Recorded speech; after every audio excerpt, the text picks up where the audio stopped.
Hi there, my name is Lindsay and I'm a behavior analyst with Brett DiNovi Associates.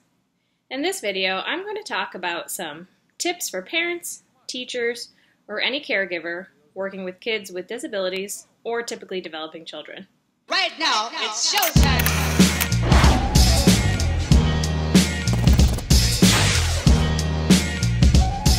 These tips are best practices based on principles of applied behavior analysis, or ABA. I often find that when I go out to homes and I work with children with disabilities, parents are overwhelmed when they see a long, detail-oriented behavior intervention plan that somebody like myself has written.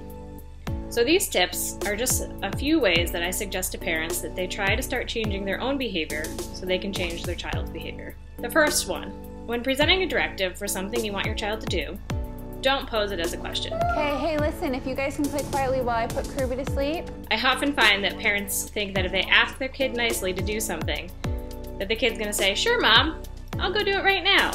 But instead, they've made whatever they ask their kid to do a choice, and then they can turn around and say no.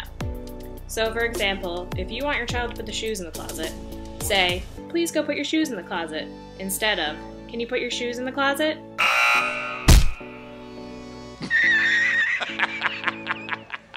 Second tip, if you're going to ask your child to do something and you set a specific expectation, don't change it. I want you to eat this meat, and then I want you to have one bite of corn. Just a bite. Oh, he's got to have the big bite like you said, and then he can get done. So if you say, "Please go wash those 4 dishes in the sink," and the child says, "Can I just wash the one I used? Those aren't my dirty dishes." Don't say, "Sure, you can just wash the one you used." You already told them they had to do all 4, so stick with it. Whenever you give a direction, follow through, don't change it, because if you change it, the child's gonna learn when you give a direction or you ask them to do something, they're not gonna have to do the whole task, just part of it. Third tip, if your child asks for something and you are unable to stick by your no, then say yes. So if your child asks for ice cream and they whine and whine and whine because you've said no, don't give in and say yes.